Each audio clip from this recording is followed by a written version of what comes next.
Hello, and welcome back to the Social Sanity Book Club. I am Sarah Zylstra here again, and with me is Emily Jensen, who wrote our 8th chapter on Should We Leave Social Media? We are so excited to chat with you a little bit today, Emily. Yeah, thank you so much for having me. I've been really excited about this project, and it's a joy to be here. Good. Well, we have a lot of questions for you. My first question is, tell me a little bit about when you first got social media. How old were you? What did you get? What was it like? Oh, what did I get? I was a freshman in college in 2004 when Facebook was a thing. And I think when Facebook first started, you had to have like an official college email address to get on. So it was a big deal that I was both at the right stage of life and in a college where I got this special account. And so that was my first um, time on social media. And I remember thinking it was just revolutionary that I could stay so connected with all of my friends from high school and see play by play what everybody was off doing. And I think we were kind of the first generation to experience that level of connectivity. But probably the next most significant moment for me was in 2012. I remember being able to download Instagram. I had an Android phone at the time. And I remember like Android phones were a year or two behind iPhone, maybe on having Instagram. And so it felt like this really big deal that I could download Instagram. And it was also the first year that we had a child. And so pretty much all of my motherhood has been lived out on Instagram. So those were two kind of big milestones for me. That's huge. I feel like you're the same age as Mark Zuckerberg Oh, I must be. because he was a freshman or sophomore when he invented Facebook. So you had to be pretty much the same class. Emily, look how your life could have turned out differently. Look how my life could have gone. I know. In your chapter, there's so many beautiful, good things, and I love that you could find those right away and being connected with other people and sharing even your motherhood journey. I'm wondering too, what I found being a young mom online is that it felt like I was less isolated. That I could kind of, if the kids were down, I could kind of hop on a little bit and see what other people were doing, maybe post a picture from the morning. It just helped with some of that loneliness. Did you find that as well? Yeah, absolutely. It helped with loneliness. And I am also I have a natural love for writing and for sharing. And so it provided a really easy at my fingertips outlet. At the time, I was also blogging before that. And so it made a lot of sense to overflow some of those thoughts onto Instagram.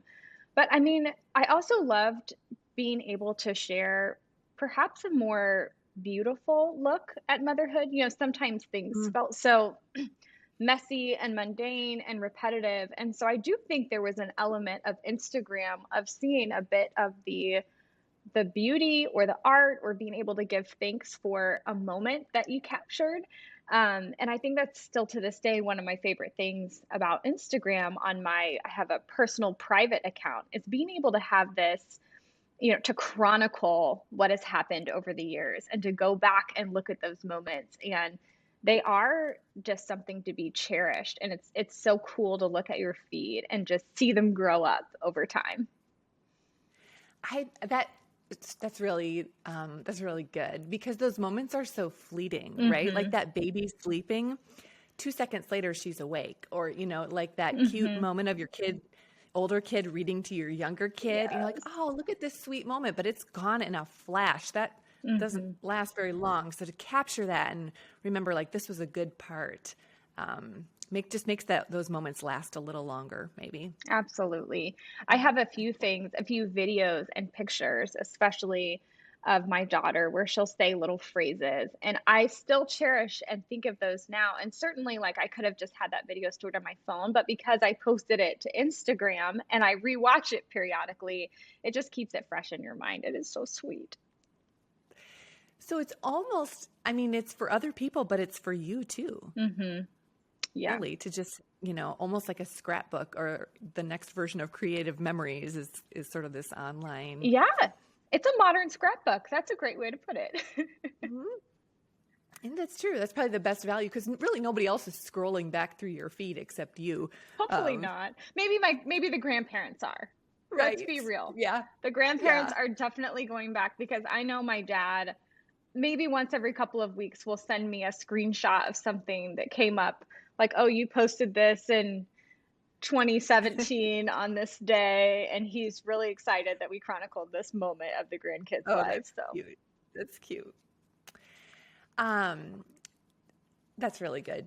Can you talk a little bit about how you first noticed that things were not a perfect rainbow utopia over on Instagram? yeah, you know, I think for me, it was probably something that happened over the course of time. I started to notice these symptoms in my life. Things like just this low level hum of anxiety that Mhm. wasn't really attached to anything or I couldn't really explain. I also was starting to experience more just brain fog or struggling to focus and stay attentive to a task. I noticed that I was losing a little bit of my love for reading or my ability to read a long form article or even a book. Um, I just was really struggling with keeping a lot of tasks going at a certain time as well. I would have a lot of things on my to-do list and I would just start to kind of like go from room to room and be like, I don't know what I'm supposed to do now. I forgot what I'm supposed to do here. And certainly like all of those things can be attributed to a variety of medical conditions, mental health conditions. They can also just be a result of motherhood and having kids that don't sleep through the night. So I would hate to oversimplify it by just saying, oh, it was social media. But I think anytime you notice things in your life that you say, hey, this is really affecting my quality of life, my ability to engage with people and love people on a daily basis, this doesn't seem like me, but I also can't see a clear connection to where it came from. It kind of made me put up my radars and start to try to find a correlation between these kind of things that I was experiencing or feeling and what might be causing that. And over the course of a year, I had two or three moments that I won't go into detail on where I saw those symptoms really spike with a high kind of anxiety catalyst moment on social media. And it made me wonder, hey, if I can feel this way or react this way, off of a moment, perhaps this is causing kind of a low level hum of these type of symptoms all the time.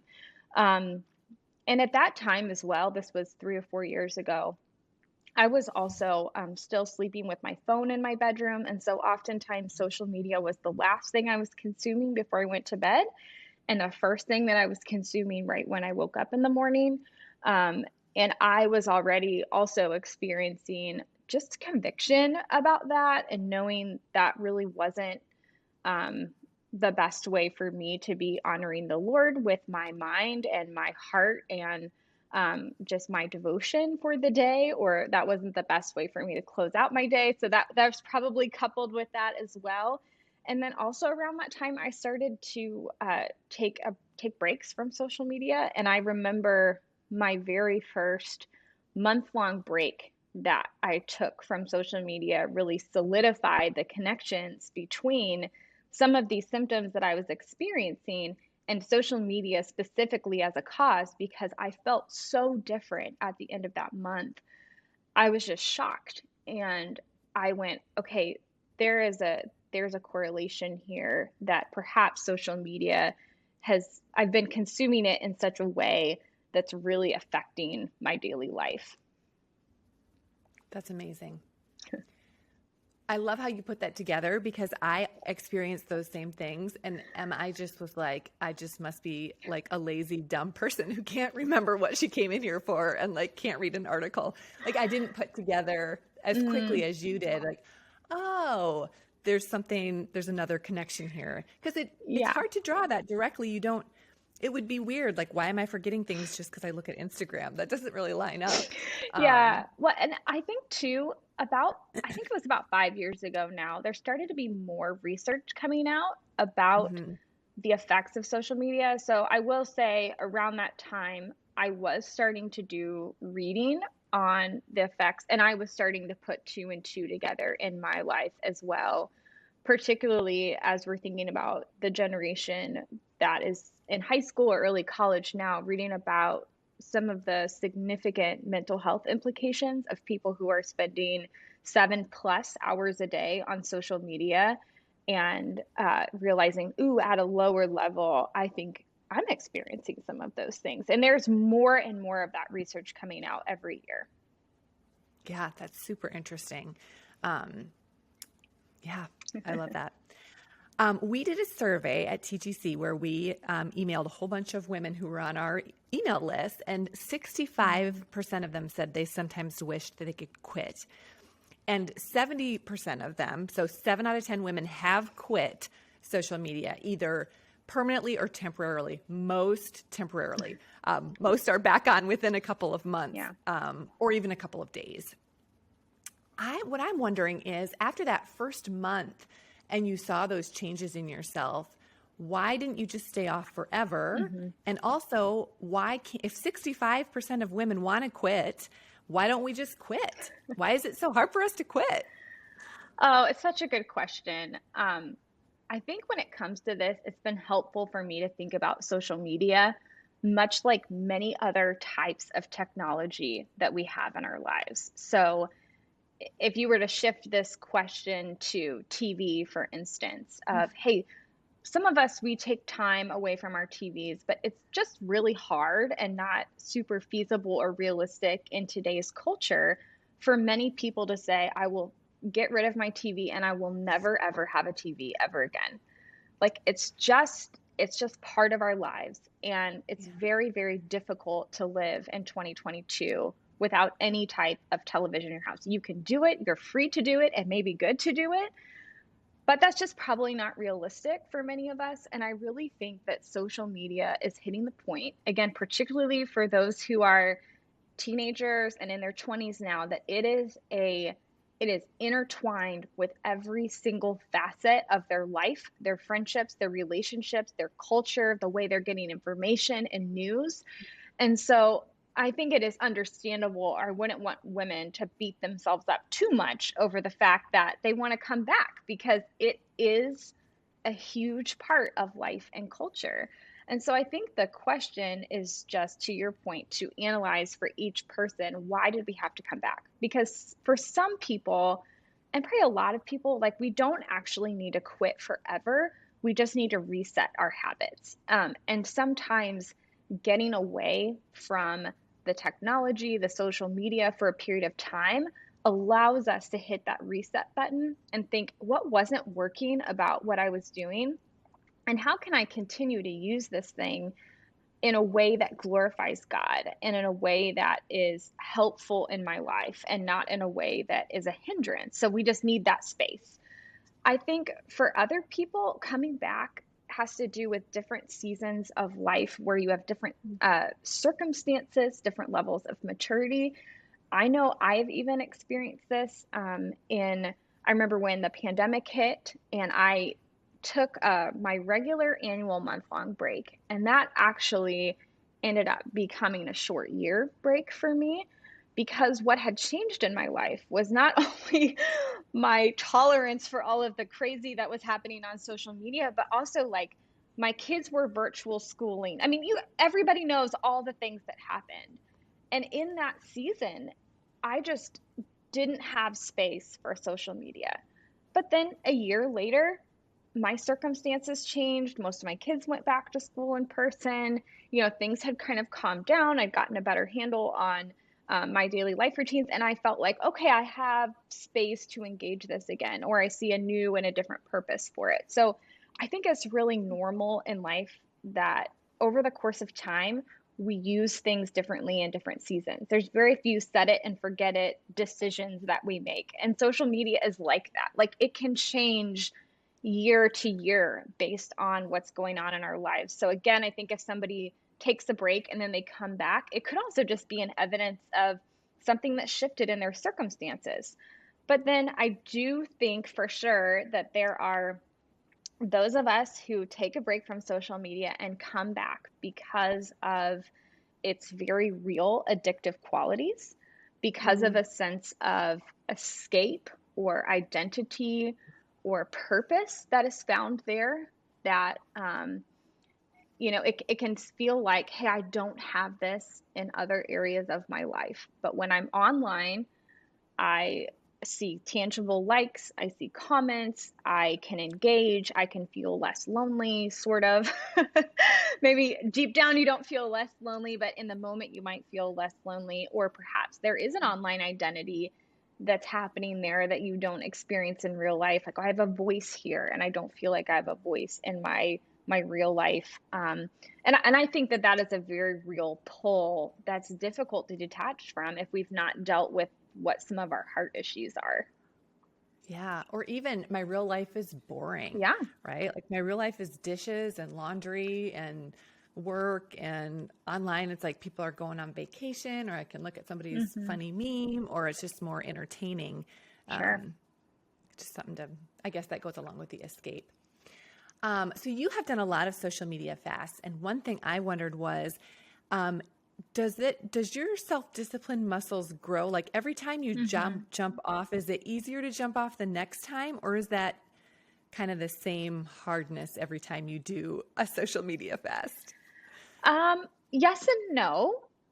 I think it gets easier in the sense that over time, as I've thought more about this topic and seen what effect it has in my life, I'm more aware of that. And I also feel more motivated to mitigate those effects and to not get lazy with social media. And probably a way that I would think about it is, for instance, we go to Florida on a semi frequent basis, and our kids play in the ocean a fair amount.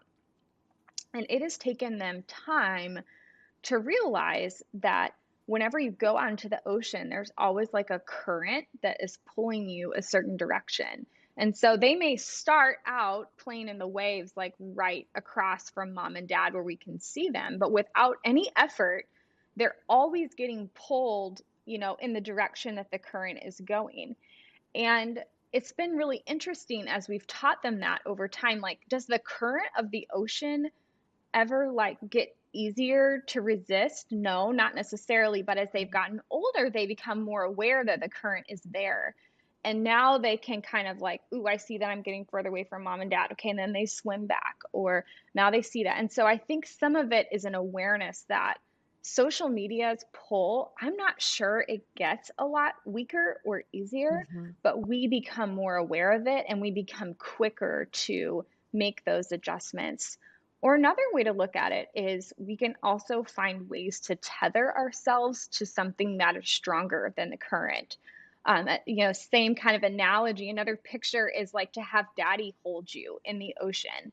Like, I don't know how he does it, but daddy doesn't seem to go with the current as easily as, the 70-pound child does that's getting carried Yep. off. And so if they play with daddy in the ocean and he's holding on to them, well, they don't get swept away as easily. And so I just think that's a little picture of our Christian faith and saying, the more we are tethered to the Lord, the more we're tethered to the word of God, the more that we are like rooting our start to our Mm. day and our time and our affections in Christ, I do think we're able to keep our bearings a little bit easier when it comes to the tug and pull of social media on our lives. I love that. I love both of those word pictures. I think that's Mm. really good. One really practical way to do that is to create maybe probably the best time to do this would be when you're taking a social media break, Mm. but to sort of think through like, why am I on here? What's my mission on here? And make a statement. And I know that sounds like a mission statement for social media, almost sounds like too fancy and formal for something so casual and fun as Instagram. And yet, like, I really think it can be a tether for us, right? Like, Mhm. like something to come back to. Because we don't really have instructions in scripture as to how exactly to behave ourselves on social media, or why we should be there, or if we should be there at all. Mhm. You talk a little bit about this in your chapter, but can you share with us, like, do you have your own social media mission statement, and how did you think that Mhm. through, if you do? Yeah. I do think it can be really helpful. And frankly, we just don't have the amount of time yet in terms of like Mhm. how long social media has been around for us to have some more universally accepted forms of conduct, like in Christianity. I mean, a lot of us would say, hey, we know how to handle TV or Netflix or movies or the radio. Like that's not a big topic of conversation. I'm guessing it was at one point when that technology came out of how are Christians going to handle a radio in their household.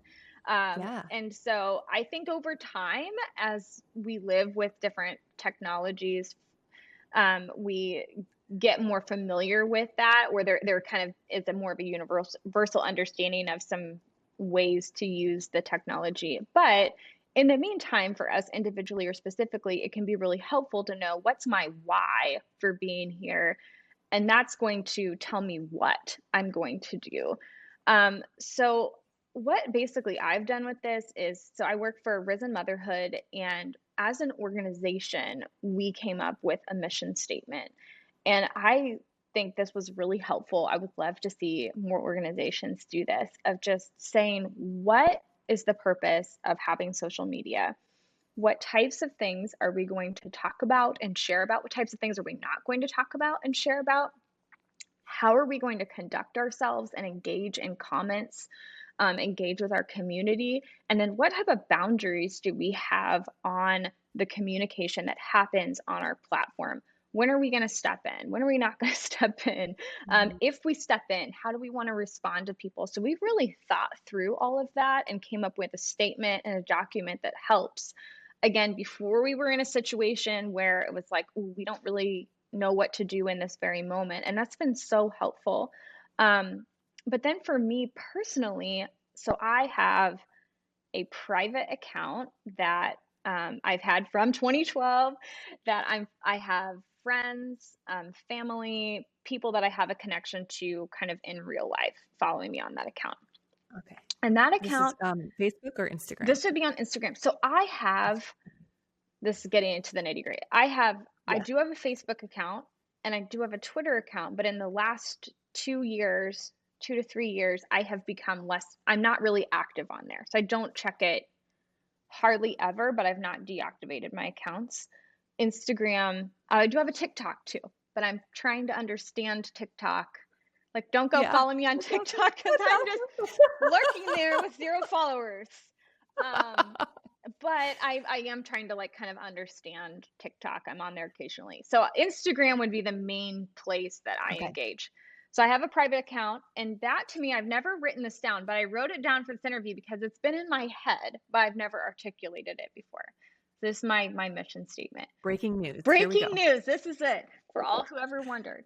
Um, it's to chronicle life, connect with friends and family, and publicly delight in God's good gifts by sharing family milestones. Um, Oh, love that. so I think that for me has just really been a place that it's like we've talked about, this is where I want to go look back and see Mhm. the babies turn into toddlers. I want to see their school picture that they do every year on the first day of school. If we go on vacation, I want the picture of all of us at the beach. And I feel pretty comfortable with that. Although I would say as our kids get older, I post less of them because another one of my desires is that I would protect them online and also protect their hearts, because now my 9-year-old will say, "Are you going to post that to Instagram, mom?" Or if I do, "So did that get any likes and comments?" It's like, why are you worried about that? And I'm recognizing that they are starting to pick up on that more. And I don't want that to be a big part of their lives. So, Mhm. so that's kind Mhm. of my private account. And then I have this public account that honestly, for me over the years, has been hard to nail down. Because I do public ministry, I think it's really important to have kind of this landing space for people that want to engage with my work or keep up with what I'm writing. But I've noticed that over the years, social media isn't the main place that I deliver that content. So most of my content comes out through Risen Motherhood, or it comes out through TGC, or I have a Mhm. newsletter. I started a newsletter in the last year, and I'll say, hey, I spend time every month writing a thoughtful note, sharing a personal update, sharing different links and things that I'm enjoying. And so that there I've got content there. But Instagram is not the main landing place for me for that content. And so I am an example of somebody who's still in the process of developing a mission statement for that. I would love to write one. And about the time I get a handle on it, I always feel like it changes a little bit. Yeah. Because when I came back from that, almost a year long break, what I decided was um, I want to have enough of a presence on Instagram so that people know who I am and they know what I do. So if they come searching for me, they see like, okay, this person exists and here's how I Mm-hmm. can find her in other places. So twice a Mm-hmm. week, I would post. One time a week, it would be kind of a quote from something that I'd done somewhere else. And another day of the week, it would just be personal, like a picture of Iowa or something where I live.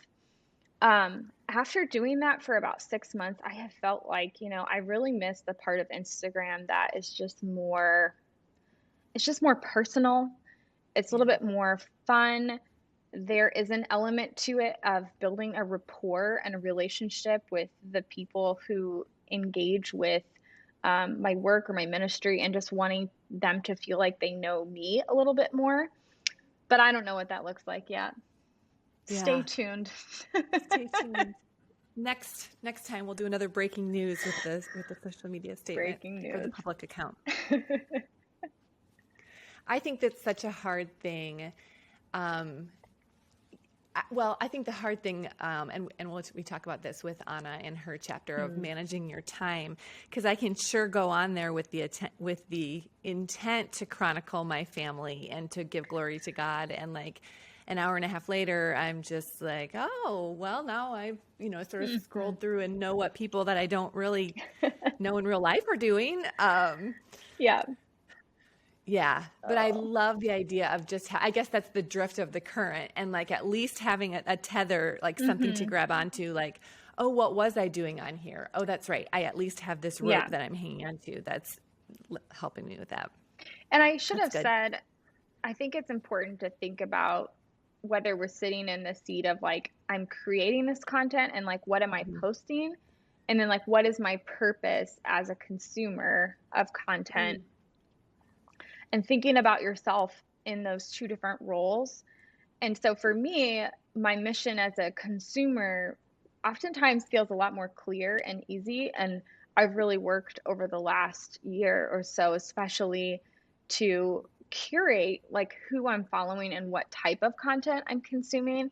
Because when I'm on social media, I really do want it to be, hey, I'm taking in things from friends, family, people, or ministries that I really care about or I have a reason to follow, or I follow actually a lot more practical accounts that help me Mm. with things in my real life, like recipes or, decorating or health things, like stuff that I'm interested in. And I used to kind of resist following that stuff. I was like, well, that's kind of fluffy. I'm like, no, if I'm going to be on here, like I want ideas for food to make for dinner.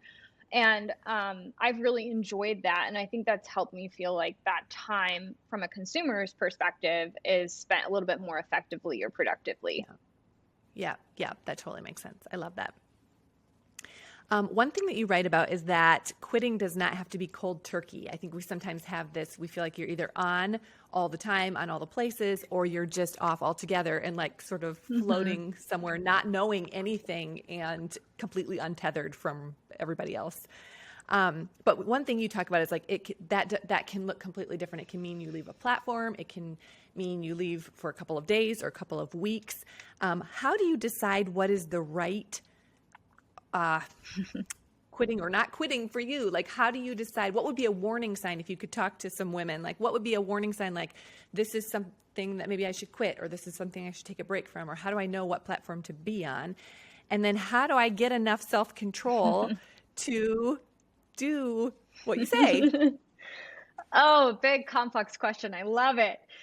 Um, okay, so when I think about this, I think there's two ways somebody could go. There's more than two ways. I'm going to share two ways that you could go about it. And one would be to start by making some small, slow, sustainable changes over the course of time, and then make adjustments as you kind of trial and error, make adjustments as you make changes. So one example of that would be start with your time.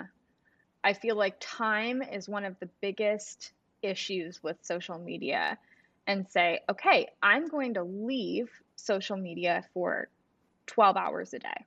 Call it 8 to 8, 8 p.m. to 8 a.m. There you go. You've left social media already. Um, this is a little bit of a tangent, but like if I were to say what was one of the most impactful changes I made with social media over all the years, it was getting my phone out of my room. Like Hmm. I did that in 2019. And I know like it's not feasible for everybody, but you can also delete your apps or turn off your apps, put time limits on. But having my phone, putting it away in the evening and not checking it again until the kids are off at school and I've done my quiet time, I've focused, I've given my attention to my family, hugely helpful for me. So if somebody's like, I want a big impact change to start, it's going to feel really weird, but like do whatever you have to do. Buy an old fashioned alarm clock. I have a digital alarm clock in my room. My husband has this phone, so that's like my little, what do I do in case of an emergency Yep. thing that I worry about.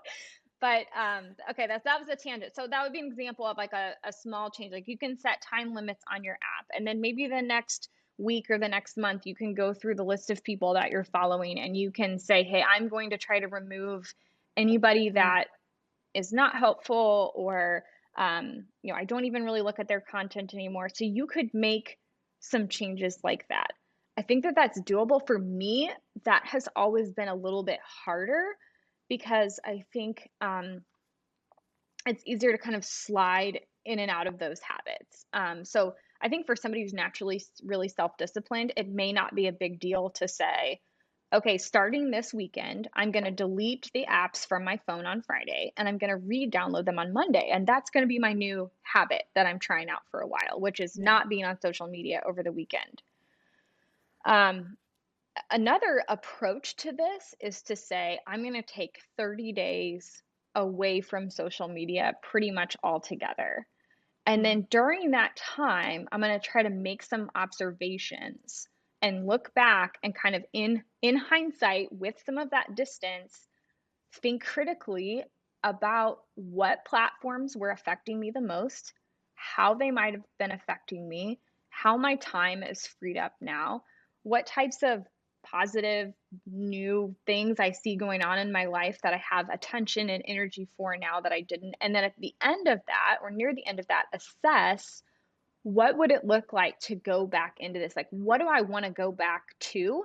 And how do I want to enter back into those spaces? And there's actually really good research that supports um, being able to make changes in your patterns of behavior and it taking 20 to 30 days to kind of break those habits and start new ones. And so that's a really great amount of time. Um, and and so I would just encourage, if somebody's saying, I really want to overhaul and I really don't know what to do, is to take some space away from it. And even for people who maybe run a business with social media or post a lot of content or social media and feel like I need to be on social media a lot, there are workarounds. You can plan your content in advance. You can get some help. You can take a break during a time of the year when your business is slower or your content is slower. Or frankly, like lots of creators and businesses are taking breaks now every year Mm. for a period of time. And it's not that strange to just tell your community, hey, I'm taking 3 weeks away or I'm taking 4 weeks away. See you on the other side. You can email me if you need something in the meantime, or you can keep up with my newsletter or whatever that looks like. So I think there are ways to work around this. But that's a really great place to start if someone isn't sure what to do. I think a lot of clarity can come from just getting time away. Totally. What if we're addicted to it? Like, how do we, if we're addicted to it, it's going to be super hard. How do Hmm. we break that or start even breaking that addiction?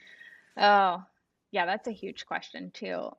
Um, I guess when I think about the question of addiction, one, I think you have to really know why you're wanting to quit or Mm. get away. Um, I think it has to be kind of bad enough, or you have to be motivated enough um, to really deep down say, I don't think this is good for me. I don't think this is healthy. I don't think this is I'm not honoring the Lord with my time, or I'm experiencing these different things. So I think there's an element of like motivation and having a greater vision or purpose that you're committed to. And then I also think there's an element of putting up some barriers for yourself that makes it harder. So for instance, if I were to say, um, I don't want to check social media after, 7 p.m., but I always have my phone beside me and my app is right there and I have no limits. Like it's totally just up to my own self-discipline to not pick up my phone and do that. But for me, the barrier is I leave my phone in my kitchen and I have to get out of my bedroom in my cozy pajamas and walk over to my phone if I want to check social media. And I'm just not going to do that. Like I Yeah. don't care that much. And by that point, I'm like, yeah, I'll just check it in the morning.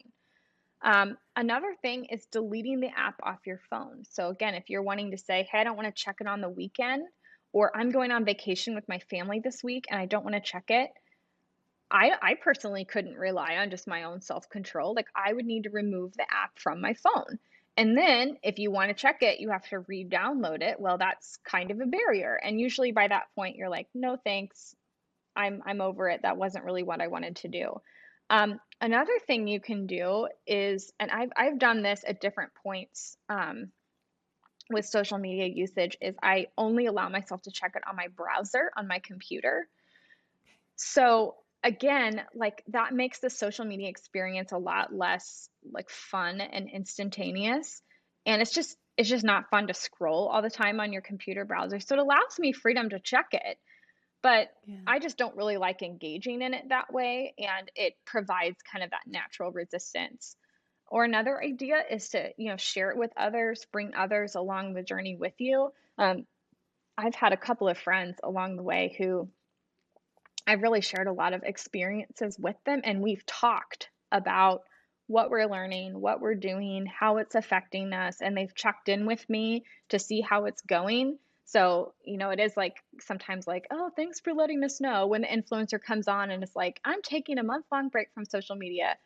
But I do think we can kind of announce it to our friends and family and say, hey, I'm going to take a break from social media. Like, help hold me accountable to this. Mhm. Ask me how it's going. Ask me what I'm learning. And then that can be a really good part of the process too. But I think those kind of addictive qualities are legitimately hard. But, Mhm. some of that is even developing an affection for other good things in our lives. And um, growing our appetite for better things, and saying, hey, in this time that I'm away from social media, it's not all about like depriving myself of this Yeah. connection. It's about investing my time in things that I've maybe forgotten how to do, or I've forgotten are also wonderfully enjoyable. Things like reading books or going outside more or allowing yourself to be bored and make observations. Like sometimes I'll challenge myself when I go to a doctor's appointment and I'm sitting in the lobby to do nothing. And I just say, I'm not going to look at my phone. I'm going to look around. And it is just amazing what little things I'll find to thank God for, or I'll find that I start praying, or I'll start thinking through something in my life. Um, there are just so many different things that you can say, hey, I'm gonna go meet with 4 friends for coffee this month in lieu of social media. Now all of a sudden you have these newly developing in-person relationships. Or I know during certain months when I've taken time off social media, all of a sudden I find myself texting friends more or calling people, because you want that and you're like, oh, I have to actually like engage a relationship in my real life. And that becomes a great thing, and you learn to love something more than you love social media. And for me, that's been one of the biggest benefits of leaving, is realizing there's other things in my life that I actually like a lot more than social media, that actually fill me up a lot more. And those are the things I want to spend my time on. And so by getting away, you develop a love for other things. And I think that's just really refreshing. I love that. I think that's true because I think when you think about leaving social media, you just think about all you're going to Yeah. miss, Right? Like, oh, I won't see the announcements. I won't know the news. I won't be able to chat with people, with my friends or with people that I, see at church or something, because they'll all know the thing that I don't know. I won't be able to share pictures of my kids and get the likes or even Mm-hmm. just share life with people. So it feels like you're giving up a lot to leave. Mm-hmm. So, and you talked about this in the book too, which I loved, was just like, but you're not thinking about what you're gaining Yeah. when you leave, um, which helps put things in a totally different perspective. Like, I want that. I want to be able to read a book and pay attention. I want to be able to Mm-hmm. invest in my friendships in a, Mm-hmm. more one-on-one connection way, or, yeah, Yeah. to be forced to be bored or to, pay Mm-hmm. attention to what's happening around you. That sounds like a pretty good life. Oh, it is. And I think I've just come to appreciate how much God created us to be embodied, like for Mm, our experience of life to be had in our body, in a real physical existence around us. And I get so freaked out when I think about the metaverse stuff. But even with this little taste of what we have with social media, you realize like when a lot of your experiences are starting to get disconnected from your physical mhm, space, like what that does to your soul and your mind and your creativity and your love for things and your zeal for life. And um I don't know, I'm curious to see as the years go on and more research comes out if they start to notice that more and more as the correlation between just our mental health and our physical health with how mhm. much we're trying to live like this disembodied life. This is all very philosophical and I'm getting into No, it's it. good. You're getting a peek It's into good. my brain and how I think about things. But oh, I had another thought about you were saying with discipline. Oh, I know. A friend told me this the other day, and I thought it was really helpful. She just kind of said it as an aside comment, but be a problem solver. And Hmm. I think with social media, when we say, hey, we want to leave, but I can't because I'm going to miss out on the news, and I don't know how grandparents are going to see pictures of the kids, and I'm not going to get a notification for my Bible study or whatever those things are. It was helpful for me to hear this. Like, be a problem solver. There are a lot of other ways that we can get information. There really are. We can sign up for newsletters. You can just go check someone's website. I know when our kids have a snow day at school, I get notifications from, I'm getting texts, I'm getting calls. They're putting on social media. Like it's going to get to me. And I'm not worried that I'm not going to miss or I'm going to miss that if I'm not on social media. You can let your friends know. You can there's different ways you can get the news. So I just think it's helpful for me to think about that when I want to have this all or nothing mindset with social media and say I'm either on there and I'm fully invested all the time and I know everything that's going on, or I'm off and I know nothing and I'm totally out. It's like, yeah, there's a lot of Hmm. ways to get what you need without being on all the time. And recognizing to what you were saying, hey, what am I like, how am I being impacted by this? Thinking of something like compassion fatigue, of like Mm. sometimes being in the know about everything all the time actually doesn't serve the people in our real lives who have real needs. Because Mhm. I was just reading about this in a book recently, and I can't remember all the specifics, but essentially saying there is a connection between having too many like emergency alert type things going on in our minds and this um, apathetic attitude that we can have Mm. because we feel To like, just give up. Mhm. yes, we're Yeah. powerless to do anything about all Mhm. these things. And Mhm. so I think sometimes when we're like, oh, I'm scared of FOMO, it's like actually missing out on some of this information may actually help you in your real life when there is a genuine need or your child comes to you and they are sad about something, or there is something that comes up that like needs your heart to be moved, and for you to say I care and I want to intervene and this is a big deal, to have energy for that. And that was one of the things about social media that I noticed was really affecting me a lot, is I would read these Twitter back and forths between to people and just have this emotional stress over the fight that was ensuing online. Mhm. And it would skew my ability in my real life to engage with people that needed Mhm. me, my children or my husband or a friend that had an issue, because I'd like expended all of this emotional energy trying to process this fight that I watched happen. Yeah. And it depleted my emotional energy for the people that God has put in my actual life to take care of. And I think those things are important to weigh. Oh, I think that's really good. I mean, just thinking about the limitedness of us Yes. in our emotional energy, in our time, even in our decision making. When you're online, you're making tons of decisions. Do I click on that? Do I scroll past that? And we know about decision fatigue. You only get so much energy for decision Yes. making a day. So, I guess what we're landing is like use social media very carefully. Yeah. Sort of match it up to what you want to get out of it. Like if you're just there to do those couple things, and most of the women in our survey said this isn't the main way they connect with their friends and family. Mhm. So they're there for the same reasons you are, to Mhm. chronicle what's going on, maybe a little bit of connection. But if you didn't have it, it's not like you'd never talk to your mom Yeah. again. So you'd still have friends. People did this for thousands of years before social media. Yeah. And so just to kind of match, like, okay, social media gives me a little bit. It Mhm. gives me a little bit of connection. It gives me a little bit of joy. It gives me a little bit of Mhm. entertainment. And so then I can give social media a little bit of time, a little bit of energy, a little bit of decision making. Yeah. I just feel like that gets so out of whack. We're giving so much more to it than we're getting out of it. Oh, you're so right. I love that little bit example that you gave right there. And yeah, I think if there's one thing I would want Christian women especially to know, it's just that there's freedom. Like Mm, you can walk away from it. You know, yeah. it's okay to quit Twitter or to quit Facebook or to delete the app off your phone. Like it really is okay. And it's not going to jeopardize your faithfulness in following the Mm, Lord.